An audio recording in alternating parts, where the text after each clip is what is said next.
Hi friends, I'm Dr. Mukesh, Treasurer IAP Neocon 2021 Organizing Committee. I have proud privilege of welcoming you all to the program of IAP Neocon Learn from the Legends, an international bi-monthly webinar series.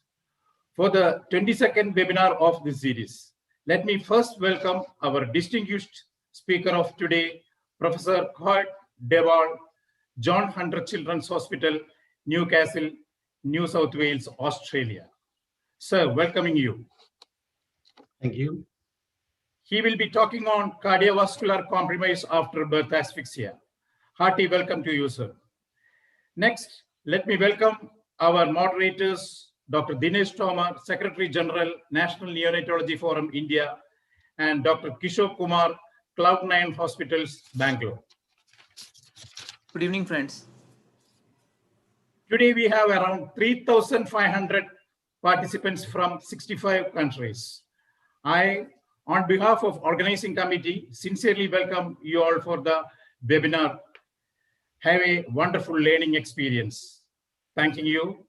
Over to the moderators for further proceedings. Thank you, sir.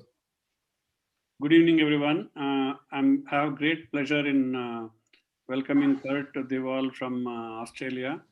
We all know that birth asphyxia is a problem which we don't want to see, and prevention is better than cure in birth asphyxia especially. But once birth asphyxia happens, we all know that everything gets compromised, more so the cardiovascular compromise. And Koert Waal has done incredible amount of work in this area to show that functional echocardiography can pick up the cardiovascular compromise in various ways. And cardiovascular compromise can be a cornerstone of various problems in the birth asphyxia. Though we have learned how to protect the brain with our therapeutic cooling, we can actually reduce the morbidity by taking appropriate precautions to prevent the cardiovascular compromise. And we have definitely going to be learning a lot of things which we can do better. And for that, we will request Dr. Dinesh Tomar to introduce Koert Waal so that we can start without further undue delay. Thank you. Thank you, Dr. Kishore. And good evening, dear friends. Greetings from National Neonatology Forum of India. First of all, I want to thank the office bearers of NNF Kerala, Dr. VC Manoj, Dr. Vishnu Mohan, and the organizing team for inviting me as a moderator to this enlightening session. I have the pleasant duty of introducing Dr. Koert Waal. We all know that he is a world-renowned figure in neonatal hemodynamics and cardiac ultrasound. Thank you, sir, for sparing your time for this session. To enlighten our viewers on Dr. Koert Waal, he was born in Netherlands and was trained as pediatrician and neonatologist in his home country in Dutch Caribbean with a postdoctorate training in Royal Prince Alfred Hospital in Sydney. There he mastered functional echocardiography. His interest is in neonatal hemodynamics and cardiac ultrasound. He also completed a PhD in central blood flow measurement at University of Amsterdam, Netherlands. Currently, he is working as a consultant in John Hunter Children's Hospital in Newcastle, Australia, where he continues his research in neonatal hemodynamics and novel echocardiographic techniques. Over to you, sir. Thank you very much for this really kind introduction. I will share my screen. Just let me know if this all comes up. Again, thanks for inviting me to do this talk, which is about cardiovascular compromise after birth asphyxia. And even though the introduction might seem that I still think we can still learn a lot, but there's still also a lot to study about this particular, actually frequent event.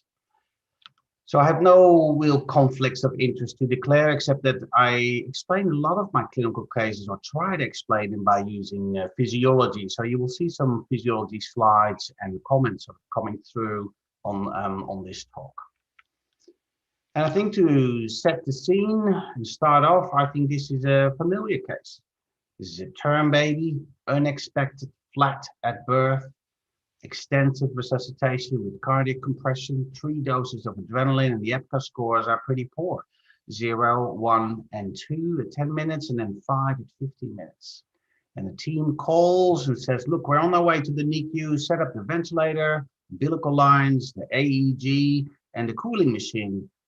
But interestingly, in that sort of initial step, not everybody asks themselves the following question: should we actually prepare cardiovascular support? And what kind of hemodynamic abnormalities would you expect when you have a baby like this? So this is probably the part where my talk will be mostly about. Should we prepare for cardiovascular support, and what can we expect?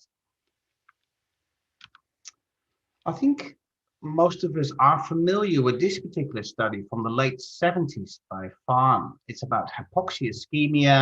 It was a bit of a gruesome way of measuring, but what he did, he took monkeys and he took a bag over their heads when they were just born, and then made them asphyxiated for 10 minutes, and then they resuscitated these monkeys. But it has given us a lot of information about the hemodynamics during these kind of severe hypoxia ischemia events. We know from the breathing there is a primary apnea, and then the gasping starts till there is finally sort of a terminal apnea. And only when you then start resuscitation, the gasping comes back and then finally turns back into regular respirations. But the measurements on heart rate and also arterial pressure are actually quite important. If you look at the hemodynamic effects of hypoxia, you get a reduced heart rate, a reduced vascular tone, and in later studies where they repeated this and look at also at the contractility, also a reduced contractility of the heart. And they all starting to come back during that resuscitation moments and thereafter. So if you look at it on an even deeper level, if you look at it on the cellular level, then there's actually two components happening during hypoxia and ischemia. So the first part, during hypoxia, you look at the cell on the inside and the mitochondria, they don't get enough energy. So there is an impaired ATP production. That's where it starts with. And that gives a decreased intracellular pH. And to get that pH out, the cell wants to sort of excrete its hydrogen ion to the hydrogen sodium channels. So the hydrogens will go out, but it'll come at a cost for increased sodium influx. And because the cell doesn't have much ATP, it can also not excrete its calcium. And these things are essential if we go to the second phase of hypoxia, is when we're starting to resuscitate, which is then actually the reperfusion. So the hypoxia gives ATP depletion, cellular acidosis, and calcium overload. But then during the reperfusion, some paradoxical things trying to happen.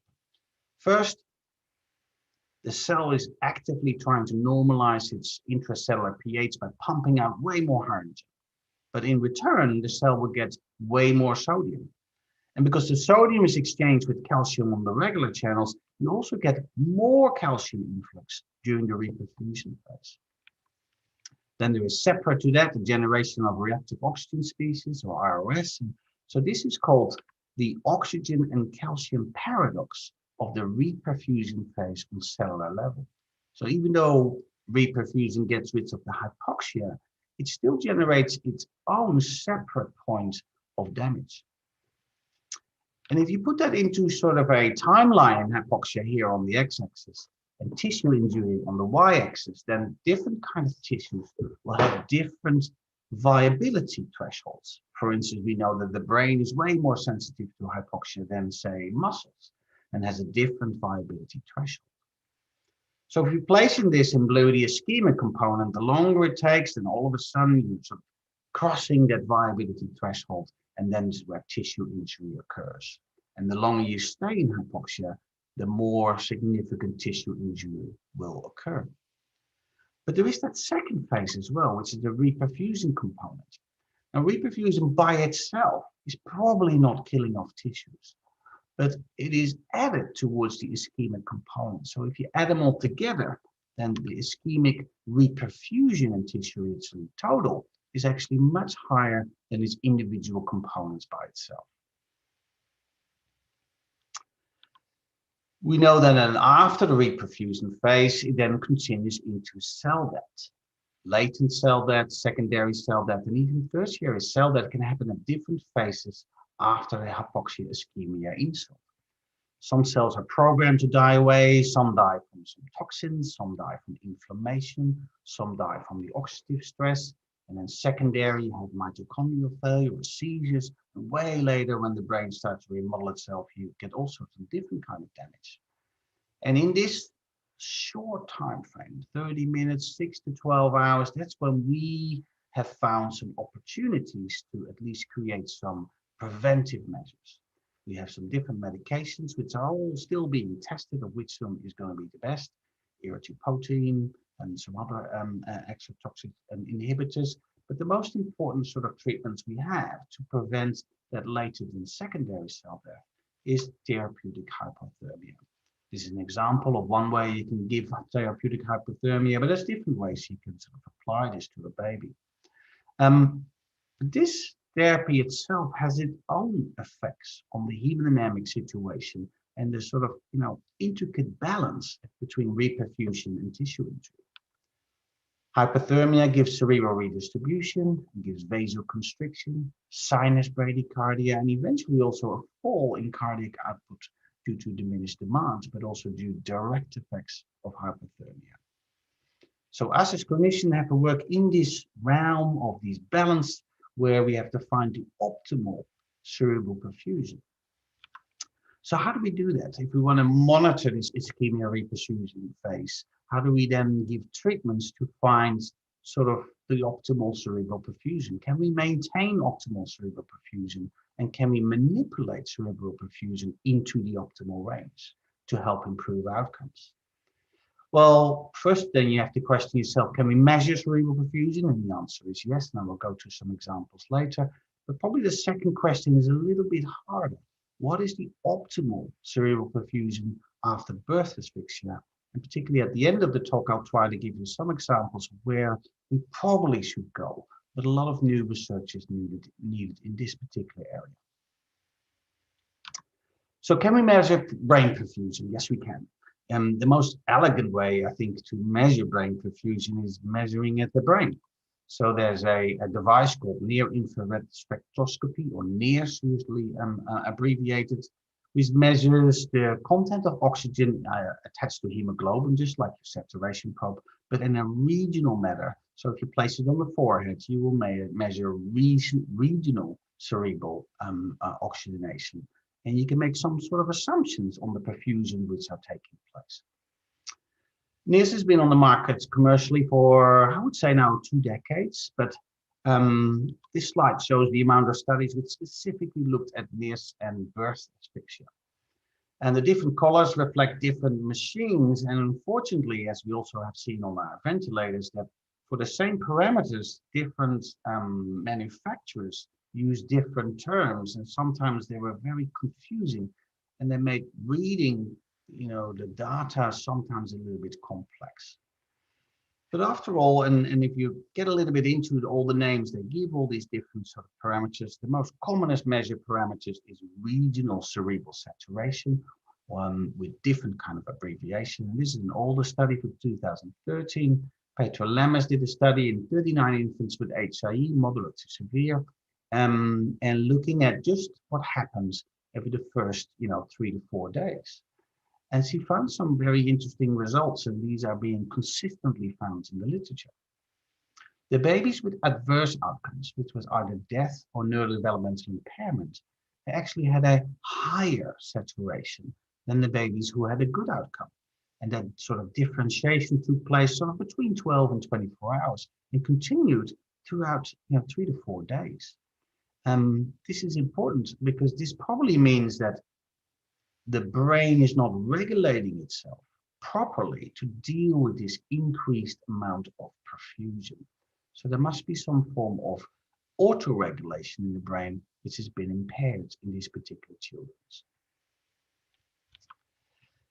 So if NIRS has to deal with autoregulation, you probably then also need an added information to better interpret the data, which is blood pressure, and particularly continuous blood pressure together with NIRS is a very good combination to get us some information about brain perfusion but also about cerebral autoregulation. Let me explain that cerebral autoregulation in a little bit more detail. This is Gordon Greeson's simple explanation where the blood pressure is on the x-axis and the cerebral blood flow is on the y-axis. And autoregulation happens within that plateau where it's all straight. So at that point, the vessel diameter, even if blood pressure would drop, would actually increase in size so that the total amount of perfusion in the brain would still be the same and stable. There is, of course, a lower limit of autoregulation that if the blood pressure drops below that, then the vessel diameter would still get smaller. And there's also, and I think that's just as important, an upper limit of autoregulation. That when the blood pressure is too high, the vessel diameter gets too big and there's too much perfusion going to the brain. So different investigators have different ways of measuring this, but it usually is a combination between blood pressure and some form of NIRS parameter. This is an example from Flora Wong from Melbourne, who used mean arterial blood pressure and NIRS measurements. And you can see here an example on the left of intact autoregulation. So even if blood pressure varies quite a lot, if you can see sort of just past that middle bit, the NIRS trace hardly changes. So this is intact autoregulation. However, here on the right, though, when there is changes in blood pressure, you can see almost simultaneously changes in the NIRS trace on the cerebral saturation as well. So this is impaired autoregulation, and generally not a good sign.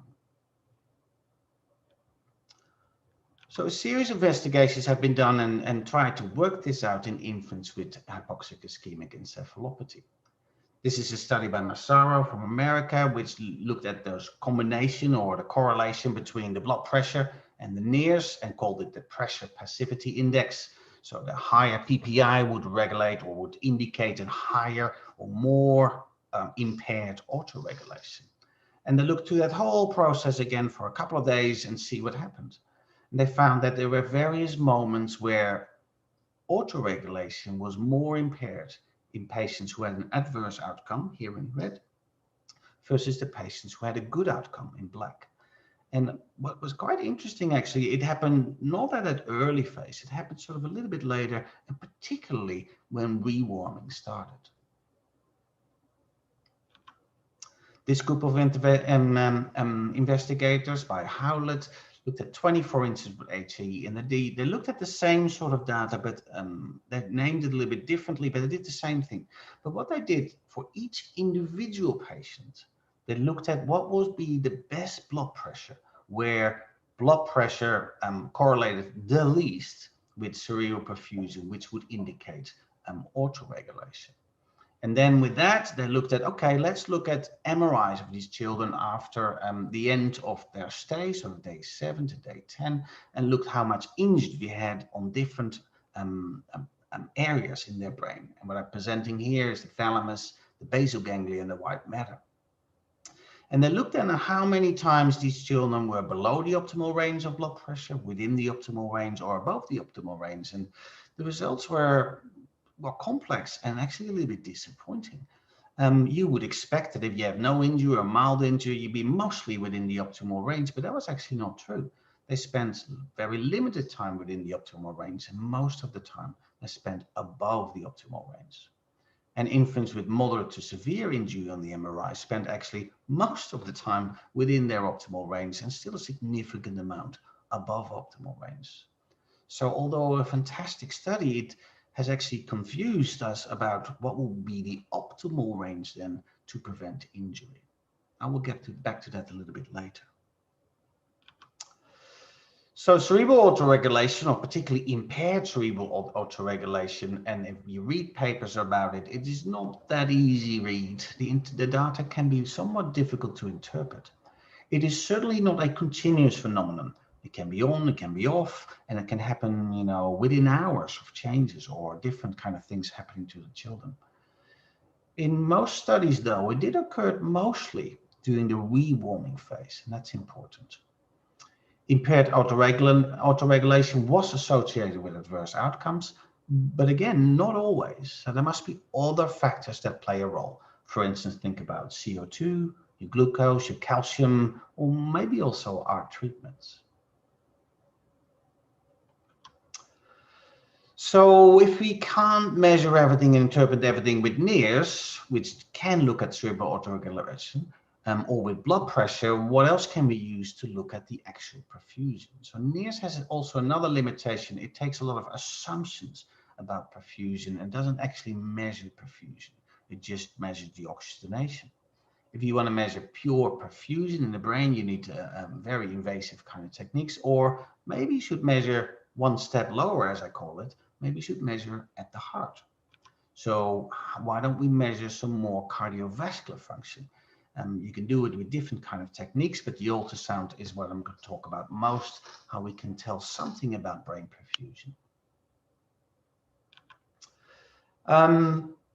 Different aspects of cardiovascular dysfunction can be measured clinically with an ECG, biomarkers. This is new technique, which is called electrical velocimetry, which is quite interesting, and echocardiography. So clinically, we know that cardiovascular dysfunction is actually quite common. This is data from a systematic review from Jacobs, which showed that in the studies, this is in the randomized trial, hypertension defined as a mean arterial pressure less than 40 happened in half of the patients, and a third would receive inotropes for their hypertension or poor perfusion.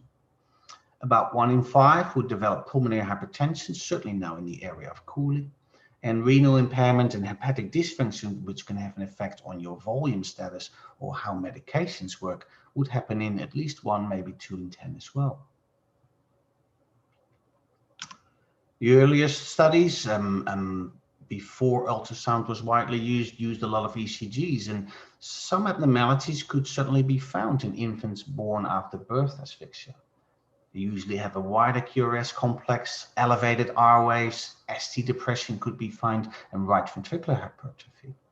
But they looked carefully and they wondered if this was associated with outcomes, and actually they could not find a good correlation with ECG abnormalities and clinical outcomes. So that was a bit disappointing. So it's probably not recommended to do routine ECGs on these babies, but what I do recommend is to look at the heart rate. There's 3 studies out which show exactly the same sort of findings, and this is one I showed from Montaldo. They looked at 64-term infants with moderate to severe HAE and whole body cooling, and they looked at the heart rate or the RR intervals sort of throughout these 3-4 days. And this is what we could see at the bedside, and I bet you have the same experience as well. The infants who had an adverse outcome, death or moderate severe disability, had a higher heart rate at 12 hours and 24 hours and for the whole period of cooling compared to the children who had a good outcome, which is shown here in black. And I think the explanation is rather simple. The more brain damage you have, the more likely you will also have autonomic dysfunction. So how the brain talks to the rest of your body, how it controls its vessels, but also its heart rate. So the normal response to cooling, if your brain is well and you have no autonomic dysfunction, would be to have a bradycardia. But these children with adverse outcomes and more likely having more brain damage couldn't bring their heart rate down as was expected from a normal response. So this is autonomic dysfunction. Most of us would use biomarkers in babies after severe HAE, so do we. You have creatine kinase, which is released after heart and skeletal muscle damage, so that's maybe not as differentiating. The natriuretic peptides are more released with increased atrium and ventricular wall tension, and maybe more appropriate for heart failure than any other disease, but the cardiac troponins are released with reversible and irreversible cardiomyocyte injury, and probably the most commonly used. And there are quite a lot of studies on using these biomarkers. I found over 30 cohort studies which all found the same thing. Cardiac troponins, particularly those, are an important marker of the severity of the hypoxia and ischemia event that happened. However, if you want to then use that to promote targets to treatment, that couldn't prove. And it's because troponins have a wide range of normal values. Different studies use different immunoassays, so it makes comparisons in between a bit difficult, or do a systematic review of a diagnostic test. But what's probably also important, that the levels can be affected by common HIE treatments. Think about adrenaline, which you give during resuscitation, and even cardiac compressions can raise your cardiac troponin levels. So we certainly would take them at birth to say something about the severity, but we won't use them to target treatments thereafter. This is a study by Wu, which is from Series Group, and they used a technique called electrical velocimetry. So what it does, with carefully placed electrodes, you can measure impedance differences, which is significantly different between fluid and air, but also between more fluid and less fluid. So you can actually depict the trend of flows, not the absolute amount of flow, going from the lower end to the upper end, so into the systemic circulation. The red dots are showing the co-AEV, that's the electrovelocimetry sort of signal during before rewarming, during rewarming, and after rewarming. And as expected, you would see a slight rise in heart rate, but also in this electrovelocimetry sort of trace.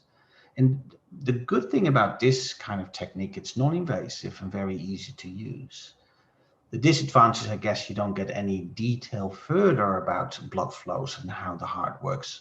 But I do think we're going to see some more studies using this particular technique. Now, my expertise and experience lies most in echocardiography. And there's some important lessons to be learned about what parameters to be used in particularly this population.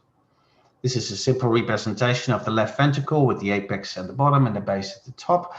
And the most commonest used measurement in neonatology in any field is actually M-mode measurements of the heart.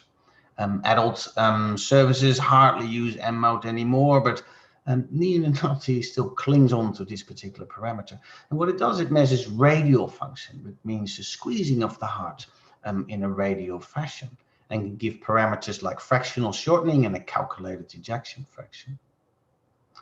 The heart, however, works way more in a longitudinal area, so base to apex function, and more of its function is in that particular aspect.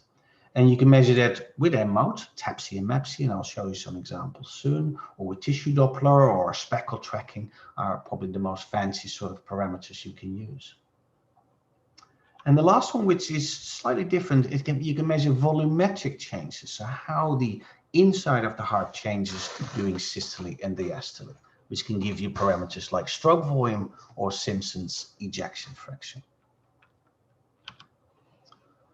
So this is an example of a radial function M-mode fractional shortening, where you measure the distance between just in between the mitral valve leaflets and the tuberculation, sort of in between, and that's where you're going to measure perpendicular to that the diameter in diastole and in systole, and then using this Teichholz formula, which uses a lot of that diameters in it, you can measure fractional shortening, ejection fraction, and stroke volume. As I measured before, I do think longitudinal function is much more important because it looks at the base to apex function of the heart, where usually 60 to 80% of cardiac function hides.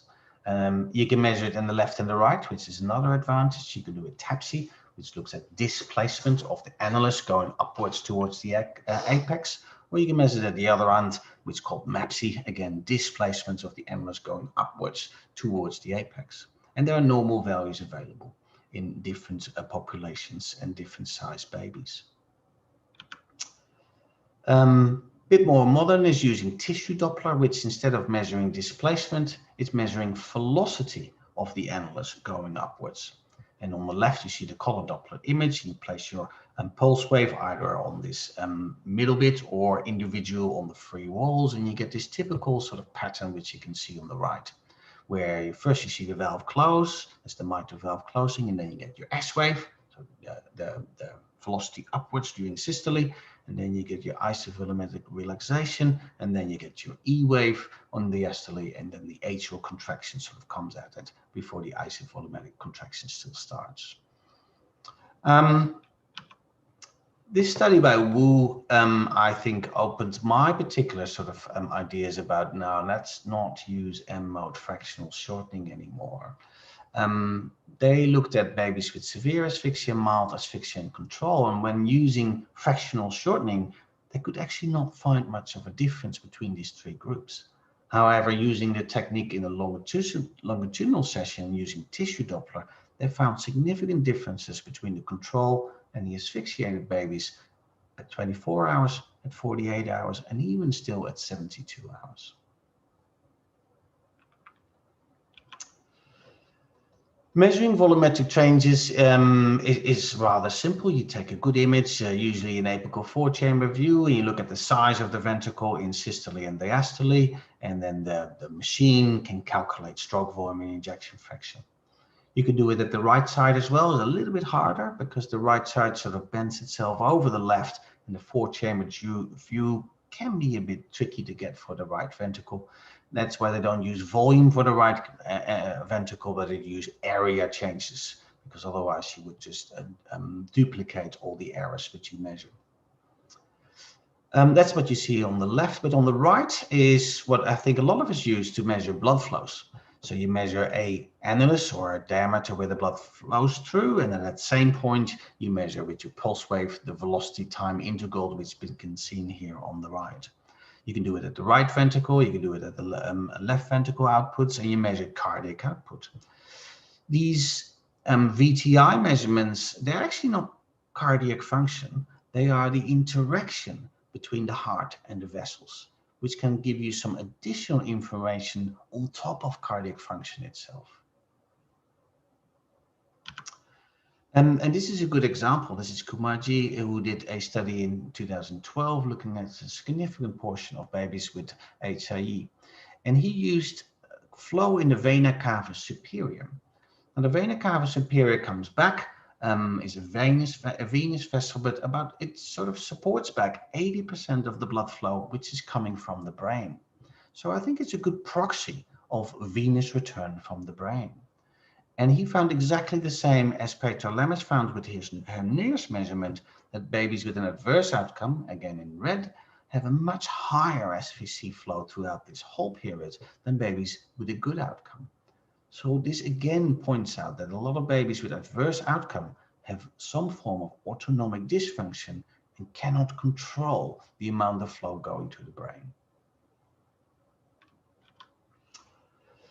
Now, most of the ultrasound measurements which have been done in asphyxiated babies have been done sort of at 24 hours and sometimes at even 72 hours. But this is probably one of the first studies from Marvin Sego in Melbourne, who looked much earlier, approximately 5 hours after burst asphyxia. And his findings were astounding. If you look at cardiac compromise, either measured with flows or with TAPSE or FAC, moderate cardiac compromise was found at least 3/4 of the babies. Luckily, severe cardiac compromise wasn't found as much, in between 12 and 18% was found. But this does indicate that cardiac compromise is very common in babies after burst asphyxia, particularly early on, and probably needs a bit more of our attention in those early phases as well. This is Regan Giesinger from Canada, where she looked at a large cohort, 53 infants, and she found at 24 hours of age, and she found that actually it's not just only cardiac dysfunction, it's also right ventricular dysfunction, which can be independently associated with adverse outcomes. She measured right ventricular function with TAPSE in the middle and fractional area change on the right. And as you can see, there was some overlap, but there was a significant difference between these values in the babies with a normal outcome or with an adverse outcome. And she couldn't find that same difference, but you can see on the left with an ejection fraction, Simpson volumetric changes, where the normal and the adverse outcomes had sort of the same range, which was quite interesting. So cardiovascular compromise after burst asphyxia, after I've summarized it, then I think early cardiac dysfunction, PPHN, and hypotension are common findings which you can find on either ultrasound or other measurement tools. Autonomic dysfunction is common, including loss of cerebral autoregulation, And high cerebral perfusion, however it was measured, NIRS, blood flows, heart rates, was associated with adverse outcomes. However, there's some limitation, and I think the main limitation is there's actually limited data in the first 6 to 12 hours after birth. I think we need to collect more information on what's going on in that particular phase very soon after the reperfusion.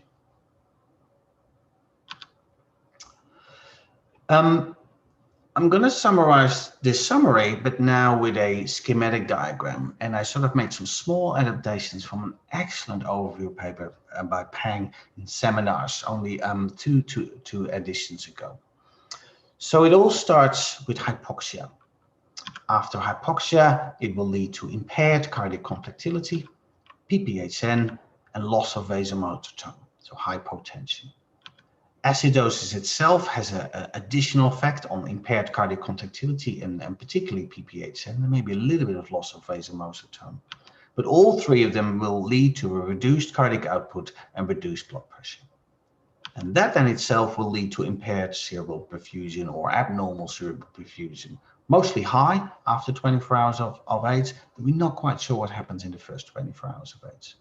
And then PPHN and loss of vasomotor tone could have an independent effect on this impaired cerebral perfusion. So if you look at this complex situation, you also understand how difficult it can be to get it right or to measure it in the first place. To make things more complex, we do hypothermia, which has its own effect on cardiac contractility and PPHN. And then we give all sorts of medications. We give catecholamines to treat hypotension. We give sedation and antiepileptics, which can all have their individual effects, predominantly on vasomotor tone and cerebral perfusion. So if we want to manage cerebral perfusion, the question I ask myself is, okay, what should then be our thresholds for blood pressure, for cardiac output, or cerebral NIRS parameters to optimize outcomes? And to be honest, the short answer is we don't know. But there is at least some progress happening, which I think we should all sort of copy paste and see how we are doing and performing in this particular area. And one was a very simple survey. It was a survey in 71 NICU centers, mostly in America. And they asked the clinicians, okay, so how do you define a low blood pressure in which you want to do something? And as you can see, there was a huge variation between centers. The mean, some use mean arterial pressure, and it varied between 30 and 45. Some use systolic pressure, which I personally prefer as well, and use the 3rd percentile, or some say 50, and some say 10th percentile. And some added low COS, so low cardiac output syndrome, into the definition, but even the definition of LCOS was different per center.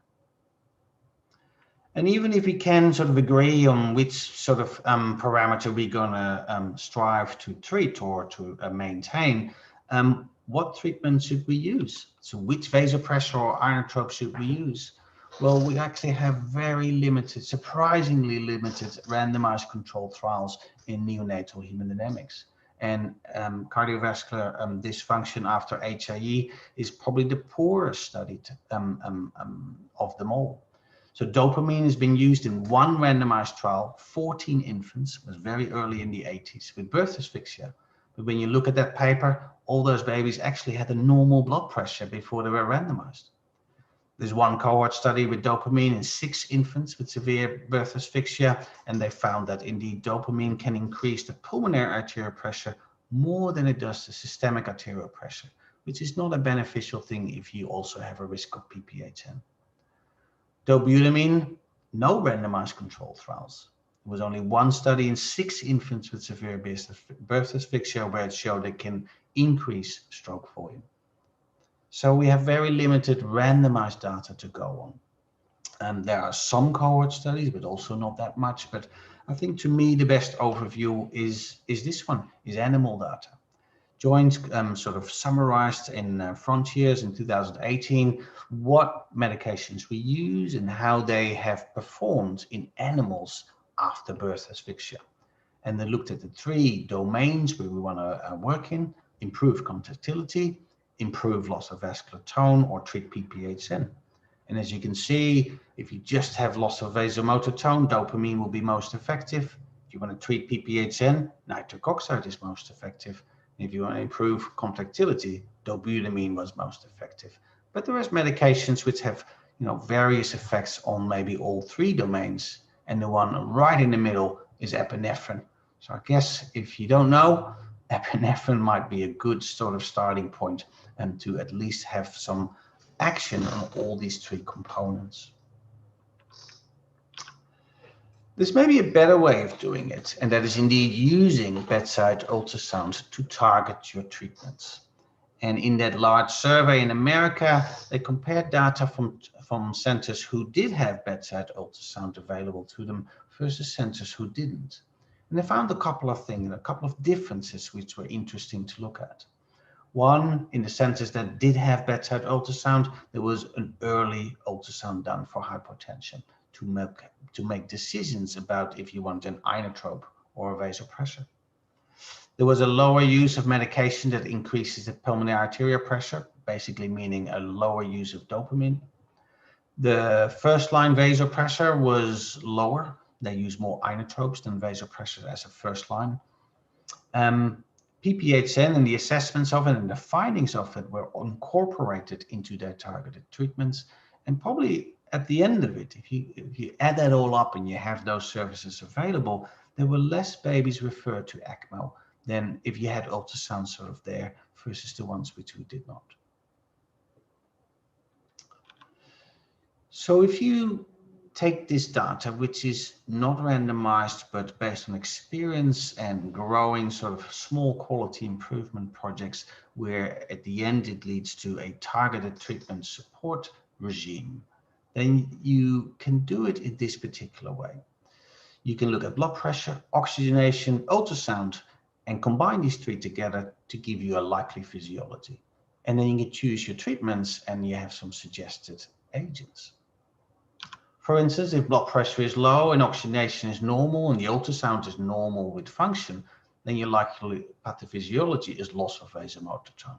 So your treatment will be a vasopressor, and dopamine will be very suitable for that in this situation. If your blood pressure is low, your oxygenation is normal, but you have left ventricular impairment, which is a common finding in these particular baby, then the impaired cardiac contractility is probably the most dominant pathophysiology in this situation.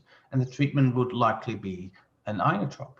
And the most used agent in those situations likely dobutamine.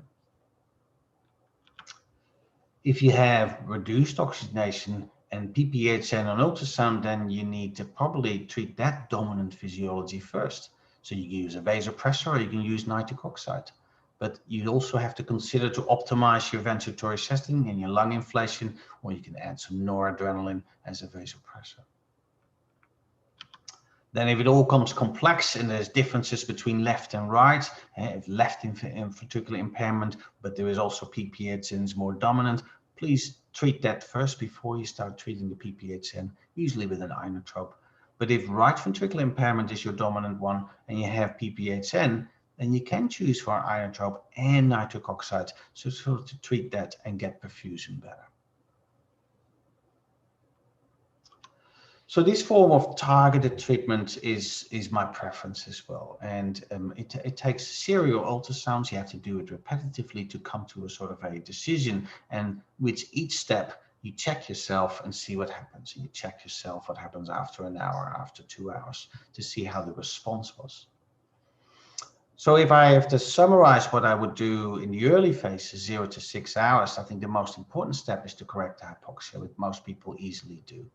And then I try to restore optimal perfusion with a gentle treatment of hypertension and low blood flow, because we've seen from the studies that ramming the perfusion up to quite high levels is probably not beneficial. So I target low normal blood pressure and blood flows, and a low normal base to apex longitudinal cardiac function in slow incremental steps. In the later phase though, between 6 and 72 hours and even a little bit beyond, keep your eye out for autonomic dysfunction. It's a very important parameter, and you can actually do that at the bedside. You don't need that much fancy tools, because if you're doing some examinations on your baby, like a pupil examination or suctioning or a nappy change, the normal stress response should be an increase in heart rate, an increase in blood pressure. And if you would have NIRS measurements, they would be stable. And there is an impaired stress response or autonomic dysfunction if you more see that the heart rate actually goes down and the blood pressure starts to fluctuate. In those situations, if you had a NIRS, you would see an increase in cerebral perfusion during those moments. And Campbell and his group, they found out that if you look at that and you make an autonomic dysfunction index, then there was a very strong correlation with autonomic dysfunction and moderate to severe injury or death in these particular population. If autonomic dysfunction is present, that means we need to be careful. Minimize blood pressure fluctuations, which is minimal handling. If possible, which is harder, avoid high blood pressure and a high blood flow. But also important to realize you should expect further changes during rewarming, so you should prepare yourself during that rewarming phase. This is an older study from Gebauer, which looked at cardiac output during rewarming. They found that the infants who are already on dobutamine, which is the gray boxes, versus the children who are not on dobutamine, which is the white boxes, they increased their cardiac output way more. So this is probably not beneficial, especially not in the babies who have autonomic dysfunction. So it will tell you to wean your cardiovascular medication before or during rewarming with regular checks. So the whole management of cardiovascular dysfunction in this situation, I have to summarize and also conclude that the optimal hemodynamic care of infants after birth asphyxia is not well studied, and we don't know exactly what to do. I do think we should initially be careful and then later on take special attention to autonomic dysfunction. In that early phase, when most of the problems still occur, the hypoxia can be ongoing, particularly due to PPHN, then targeted treatment can be achieved, particularly with serial bedside cardiac ultrasounds.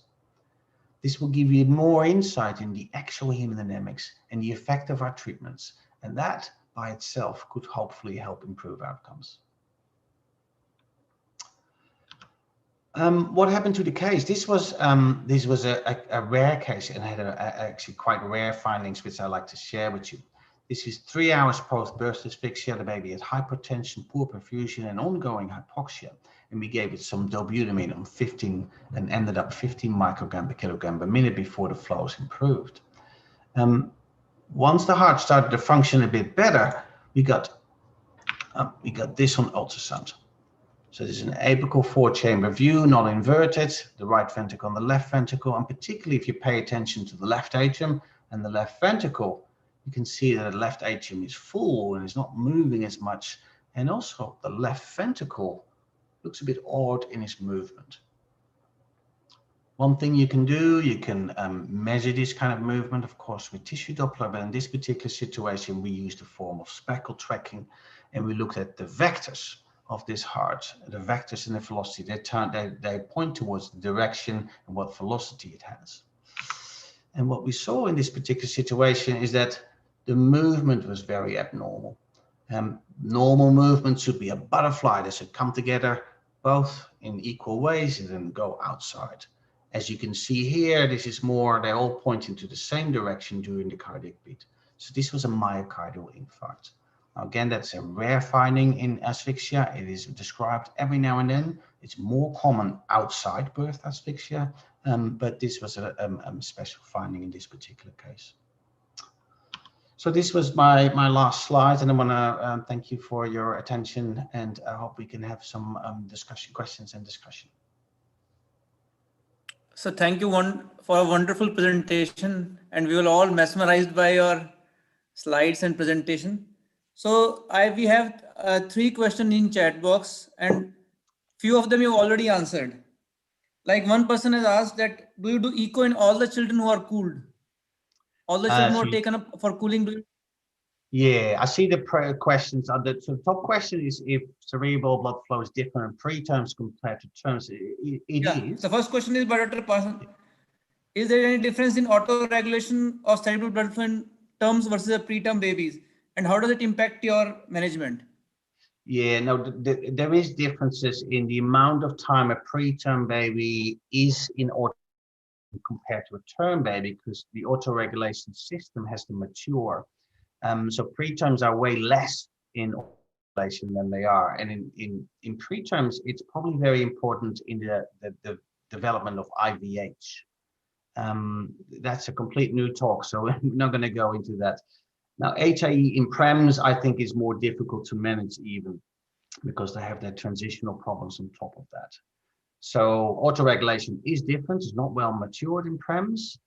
Do we use it during management? No, it's still in a research kind of fashion. Then we have choice of inotropes. I think this you have explained. What is your choice of inotrope for PPHN with poor contractility and hypotension? That slide you have shown clearly explains that. So if it's just left ventricular dysfunction with PPHN, my preference is still dobutamine. I think dobutamine and milrinone are very comparable to each other.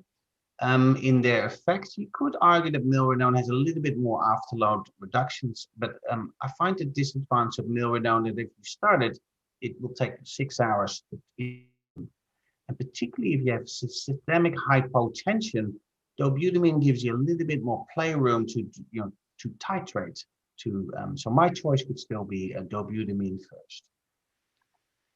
If you feel that the hypertension do you do is also related. neurology?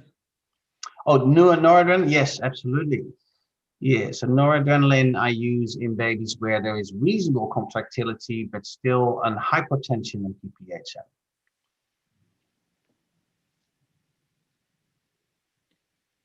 Then Dr. Pari has asked that has heart rate variability been studied in HIE population? If so, can this allow us better understand the babies who could have more issues with autoregulation?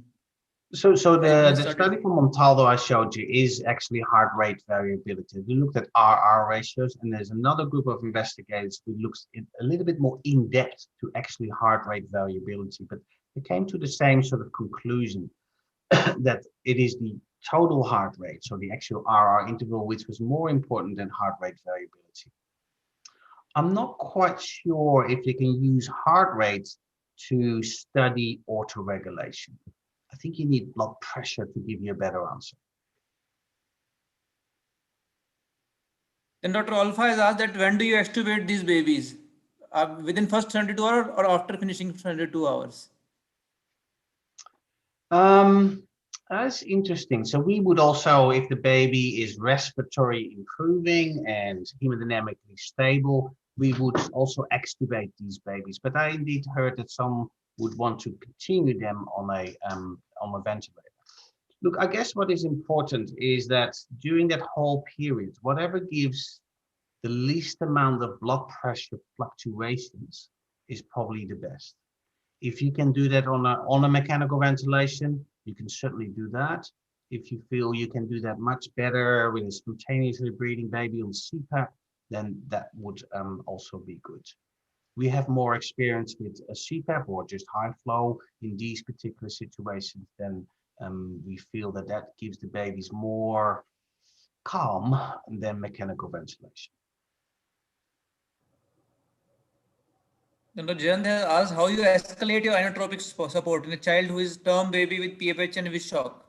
Yeah. That also I think you have briefed in your talk. Well, yes, but this is an important question. This is the part where an algorithm is not really available, and different people will give you different ideas. What I tend to do in this situation, and most of them with cardiac dysfunction, I start some dobutamine. If that doesn't work, I stop the dobutamine and start adrenaline. I usually work with 1, maximum 2 catecholamines at the same time. I don't just add everything together. Maximum 2. And if it still doesn't work, then you add some hydrocortisone because the receptors can be downregulated. If after you dobutamine and adrenaline and it still doesn't work, you got a big problem. I'm not quite sure if the babies then will respond to adding other medications, but then it becomes a trial and error situation. With every change, we then do an ultrasound or other measurements to make sure to see what the responses are. But our experience is, if you have a baby who is in shock and you can't get him out of shock with your first and your second line inotrope, and then even with some hydrocortisone, the outcome is generally pretty poor. Dr. Kishore, you can ask.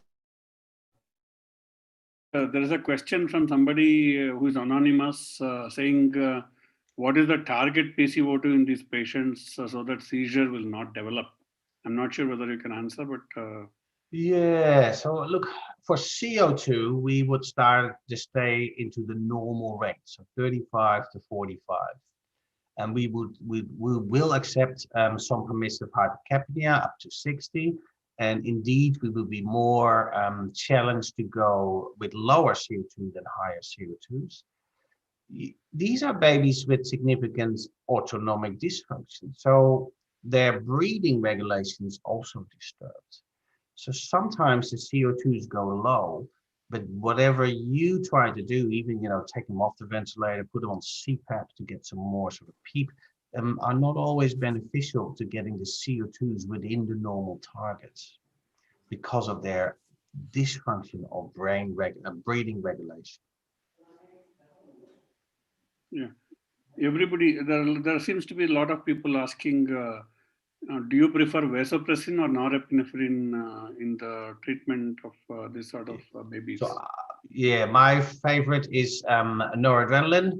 I know the Canadian group has vasopressin as their favorite.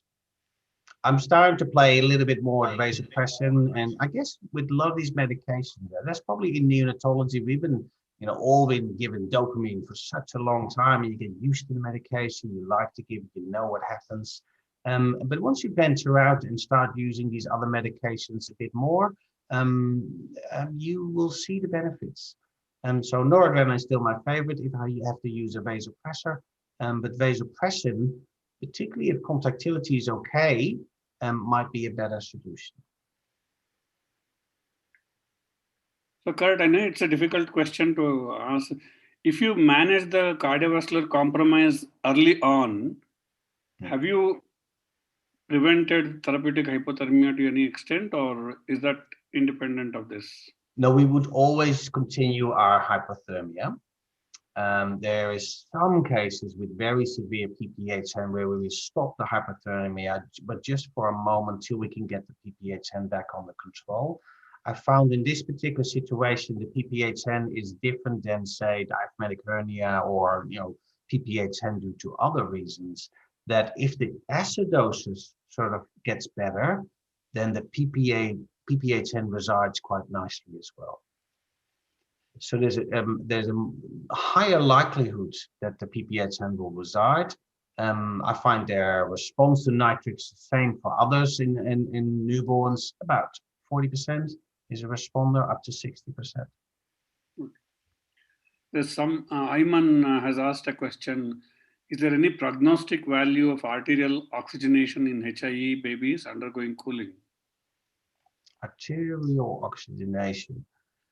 Like the oxidation index, or because look, there are all the studies which show that if the oxidation index goes over 20, that the mortality is higher.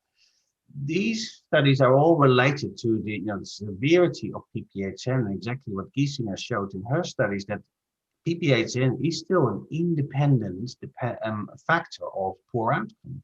And I can imagine if you still have PPHN at 24 hours of age, you are struggling. I can imagine that those kids have a poor outcome.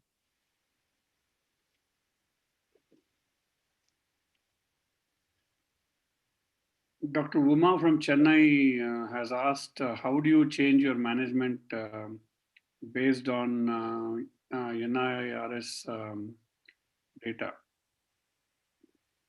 Sorry? How do you change your management based on the NIRS in NIRS? So we have only had experience with NIRS in an experimental way, not even in my clinic. So I listened to the experts, and there's a couple of groups from the Netherlands. and you know, I'm born and raised there, so I talk to these guys and girls quite a bit, and they find that they can manage with NIRS, but they still would need ultrasound to give them information about contractility, because if you measure in NIRS a reduced perfusion in the early phases, you still need to find out where that comes from. Is it the vasomotor tone or is it the contractility? You still need to target your treatment. So all our treatments which we have available to support the cardiovascular function are basically can only be targeted if you know what cardiac function is. So yes, they use the combination of NIRS and ultrasound. And to be honest, that seems very attractive to me as well to do. Koert, I know it's 11 o'clock for you in the night, so we need to ask some other question. Do you miss tulips and the white Christmas in Netherlands, or do you enjoy the sun and the kangaroos in Australia? So the tulips I definitely miss. Yeah. The white Christmas, I don't miss that at all. Because here at that same time we can go to the beach and we have beautiful beaches over here. I think we have answered most of the questions which is posted, and unless there are questions from Dinesh, Tomar, or anybody from the panel, I sincerely thank you for taking time out and coming and giving this lecture, especially when it's your bedtime. I really appreciate, and we sincerely thank IAP Neocon, IAP Kerala, and the National Neonatology Forum, especially the organizing team and Manoj for having given us this opportunity for moderating. Manoj, over to you. Do you have any other questions or? Well, that was again yet another excellent talk, Professor De Waal.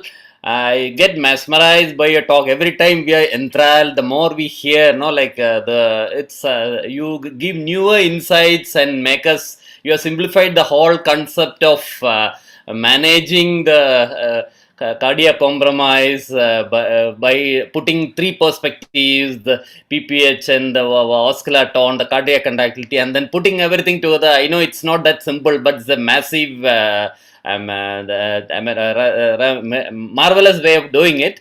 Thank you so much for sparing a time for us so late in the night. And I again invite you for our physical conference in September. Hopefully, let us see if you are able to come for that. Thank you so much, sir. Well, thank you so much for inviting me. Thank you. And I would also like to thank the two wonderful moderators we had who did a wonderful job. Dr. Kishore Kumar, as usual, he is a great moderator.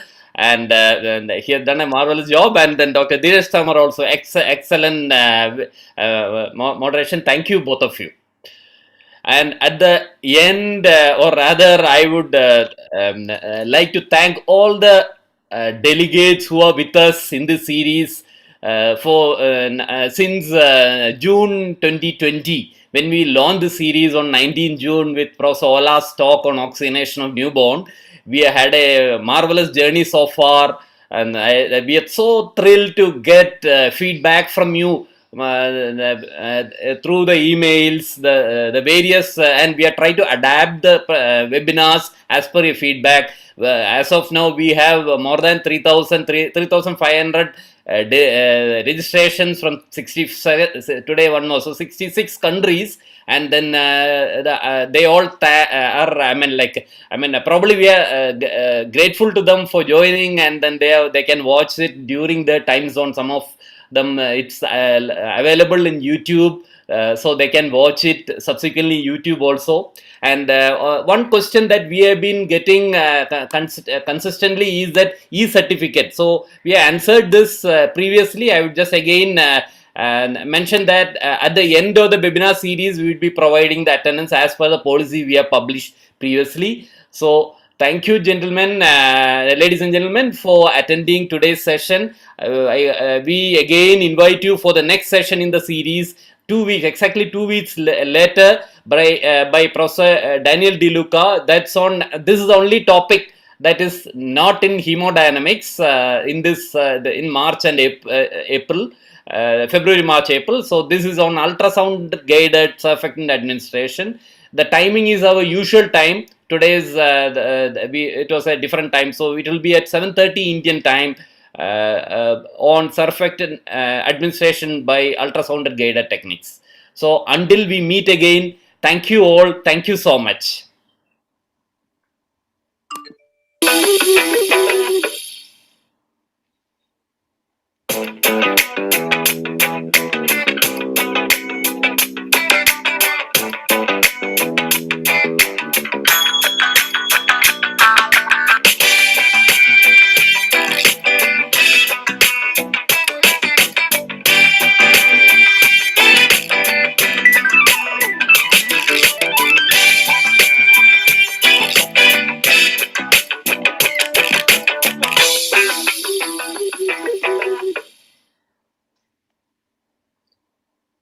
Thank you, sirs.